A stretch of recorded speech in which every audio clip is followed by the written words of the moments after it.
This video is brought to you by patreon.com/worsttake. Get access to exclusive live streams and Discord servers, on-screen shoutouts, and early access to some videos when you join now. Help make sure that we can continue to make content like this by supporting the Patreon. Links are in the description down below.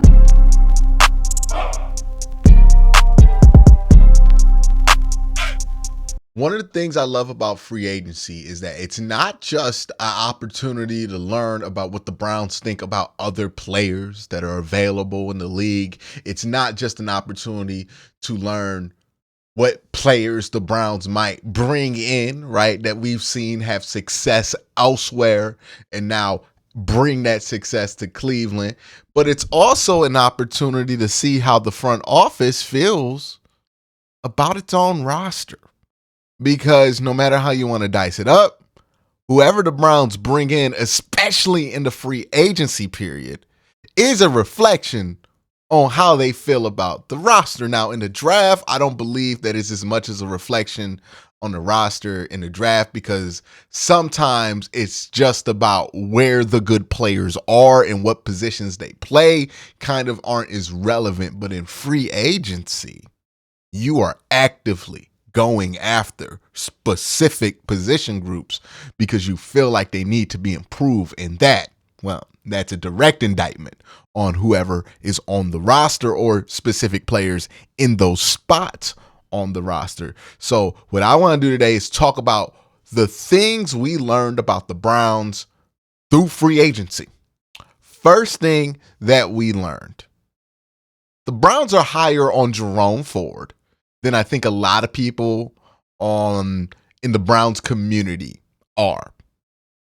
The Browns have multiple opportunities to go after different running backs. They have yet to decide to go after one. Right now, it's pretty obvious that if they do go after a running back, it's going to be somebody in the flyer market, right? Like a J.K. Dobbins, somebody who's going to get a vet minimum deal to see if they can make the team, but not necessarily someone they see as a shoo-in to take Jerome Ford's job. And if they draft somebody, I have news for that too. I don't think that player is going to be a shoo-in to take Jerome Ford's job. I think they see the good and the bad of that. They think that Jerome Ford can improve on that, and they feel pretty good about it, because if they did not feel good about it, there would have been more of a sense of urgency to upgrade the running back position than it was. And if you don't believe me, right, if you don't believe that maybe they felt like with Nick Chubb coming back, that Jerome Ford, if they didn't like him, that they would make a move there at running back. Well, look what happened at backup quarterback right now. I know. And I want to preference this conversation this first. I don't think that the Browns feel like DTR is a bad prospect. I think that they still see a lot of promise in him. I think the bigger issue is the Browns, from who they signed in free agency, especially at the quarterback position, appear to want to have more of a downfield attacking offense, right? They got Ken Dorsey, who has experience in that. They went out and got some college offensive coordinators to run some position groups on the team. Like, it seems obvious to me that they move some pieces out and they move some pieces in to become more of a downfield attacking offense. That's why they go after Jameis Winston to be the backup quarterback, because Jameis Winston not only fits a downfield attacking offense, but Jameis Winston also a little bit more experience in the spread than some of the options that were available, like Jacoby Brissett and Joe Flacco. And Jacoby Brissett, Joe Flacco, they kind of fit more of a West Coast offense than they fit a spread. Not saying that those guys can't attack downfield. They both can. But Jameis, spread guy plus downfield attack guy. It made sense, right? And then they bring in Tyler Huntley, who, when he does throw, he does like to attack downfield, and he has pretty good athleticism. Then you look at DTR. Now, if this team wants to attack downfield, DTR can't be the backup quarterback. And if DTR can't be the backup quarterback, are we talking about him maybe being on the practice squad? I don't think he goes unclaimed if he gets cut, by the way. Like if you cut him, he's probably going to get picked up at the end of camp. So what I really think is going to happen here is that DTR is probably going to play out the whole preseason, but he's likely going to get traded to somebody who wants to pick him up. Maybe for a late round pick next year, but definitely I think he has more of a chance to be out of here than he has a chance to stay here, because I don't think the fit is right for DTR anymore. DTR is more of a West Coast guy. I think he's somebody you need to keep the throws within 30 yards for him to be at his best. And he's somebody who really needs his throw timing to be tied to his feet to be successful, right? He's one of those guys who can get it out. If you say 5 steps, get out, he can do that really good. Jacoby Brissett was also somebody who was really good at this. But Deshaun Watson is a little bit of a different beast, right? And if they're building this offense to kind of be better around how Deshaun Watson likes to play, we all know, we've watched it. I've talked about it on my film breakdowns. Deshaun Watson's feet have never been his strong suit. And when you ask him to be in an offense where his feet will dictate when he gets rid of the ball, it's always going to feel like he's a little off because his footwork's never been his strong point. He's better as a quarterback when he's allowed to kind of throw independently of the timing, not his feet. He has to still have decent feet when he throws, but independently of the timing of his feet, which means the offense has to be a little bit less rigid, a little bit less specific with the timing, which means you're going to have more choice routes, which means you're going to allow wide receivers to run longer routes, which means you're going to allow Deshaun Watson to kind of process things post-snap and make plays off of that. Say all of that to say, that does not sound like an offense that you can throw DTR in for a couple of weeks if Deshaun Watson is hurt and be okay. That sounds like an offense that you could throw Jameis Winston in for a couple of weeks. That sounds like an offense that you could throw Tyler Huntley in for a couple of weeks. But that doesn't sound like an offense you could throw DTR in. Also, DTR has the most trade value of any of those backup quarterbacks. Jameis just signed. Nobody's going to trade for him. He's on a 1-year deal. Tyler Huntley signed for the vet minimum. If somebody wanted to trade for him, it would have happened.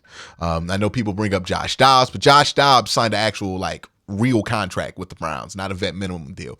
So there was some value out there with Josh Dobbs in the trade market.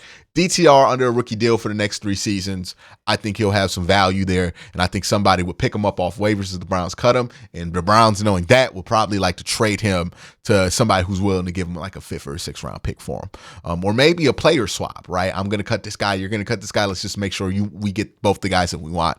But I do think that the Browns' approach at backup quarterback this year kind of says a lot about DTR, because DTR was the backup quarterback in August.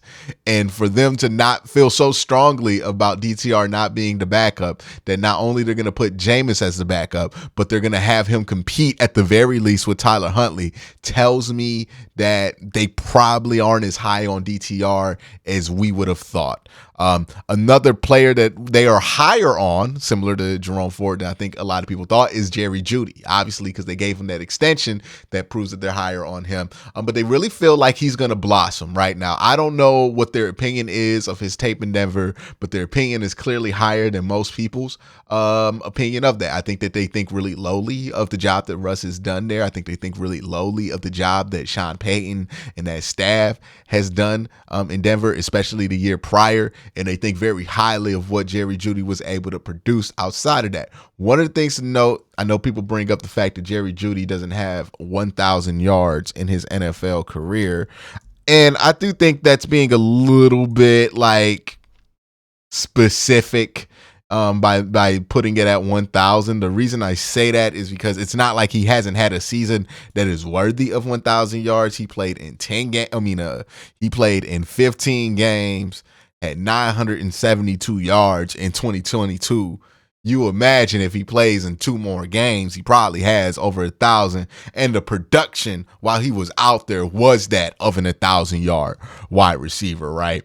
And that's kind of the pace he's been on throughout his NFL career. It suggests that, hey, if he gets the targets that a 1,000-yard receiver would get, he would put up 1,000 yards because he's consistently at like 16 yards per reception, 14 yards per reception. Last year, he was at 14 yards per reception as well. So if he gets the 120 targets that a number one receiver would get, he would get over 1,000 yards almost every year. But he didn't get that many targets in Denver for whatever reason. I imagine the last 2 years, especially, he didn't get that many targets because he was asked to kind of be in the middle of the field where Russ struggles to see. So Jerry Jeudy, they're high on him. We'll see if that works out. It worked out for them with David Njoku, but it is a little bit of a risk that they're taking here. Cedric Tillman and David Bell, right? If they're really high on Jerry Jeudy, if they're really willing to give that money to Jerry Jeudy, then they're not high on Cedric Tillman and David Bell. And I would add in here Elijah Moore. Hey, maybe they're not as enthusiastic about this whole Elijah Moore thing as they were the year before. And I'm not saying that they're done with Elijah Moore. Obviously, he's going to have a big role this year in the offense, but maybe they feel like Elijah Moore can be replaced. Right. And maybe it's Cedric Tillman that replaces him. So maybe they're not super low on Tillman. But between Tillman, Elijah Moore, and Bell, 2 of the 3, the Browns aren't high on anymore. You can pick the 2, but 2 of those 3 guys, they're not high on because not only were they willing to trade for Jerry Jeudy, they were willing to pay Jerry Jeudy, which means they want Jerry Jeudy on this team next year. They have made no such determination with Elijah Moore and Cedric Tillman and David Bell. We'll see if they get playing time, but it didn't look super promising last year. So that would be a concern. The next player that I think what the Browns did in free agency says a lot about is Siaki Ika. It was one thing for the Browns to bring back Maurice Hurst. It was one thing for the Browns to bring back Shelby Harris. I thought that was great. Those were all great moves. But the one reason why Siaki Ika couldn't get on the field, couldn't be active last year, was because the Browns had 4 defensive tackles. And then the Browns went out and signed Quinn Jefferson. And that made me think that they are not high on Siaki Ika at all. Because Siaki Ika, as a rookie, could not get on the field. We assume that, hey, Jordan Elliott's going to go away next year in free agency. And because Jordan Elliott's not there, that opens up the spot for Siaki Ika to hit the field and get some playing time, right? He's not going to start or anything, but he's going to be in the rotation and be more than an inactive game day guy. Well, you bring in Quentin Jefferson, he's probably going to make the team. Like, that doesn't seem like something that's in doubt right now. He's definitely going to make the team. You have Maurice Hurst. You have Shelby Harris. You have Dalvin Tomlinson. Boom, that's your 4-man rotation. So Siaki Ika is going to be game day inactive again? How many years are we going to be willing to have Siaki Ika be a game day inactive until we make the determination that he's not going to play for this team? I don't know. Doesn't sound great for him, right? I mean, the issue with him is he was inactive. The Browns had a deep defensive line, but even when they had the opportunity to open up some space so he can play, they clearly didn't feel strongly about him enough to put that opportunity in front of him, which makes me think that they're not very high on Siaki Ika either. Maybe I'm wrong. Maybe the big plan is to wait till Dalvin Tomlinson's no longer on the team. But Dalvin's contract is for this year and next year. We're going to have a dude inactive on game days for 3 years? That don't make any sense. So eventually you want to see Siaki Ika be able to be a game day active. We'll see what happens in training camp. But the path, he had a small path to get on the field after free agency started. And it just slammed closed. They brought back everybody that was in his way. And then they added somebody else to take the spot that he could have taken. But they took somebody, and that dude's definitely going to make the team. Another thing we learned about the Browns is that it's JOK's world. They are clearly maneuvering this linebacker room to be built around JOK. And I think that's going to be a good thing. I've been a fan of JOK since he was at Notre Dame. So I think it's also JOK's world. I talked a ton about that, so I won't get too much into detail. But those are the things. I believe I had 6 things that we learned about the Cleveland Browns. Let me know what you learned about the Cleveland Browns in free agency this year. Y'all have a great day. Have a better night. Peace.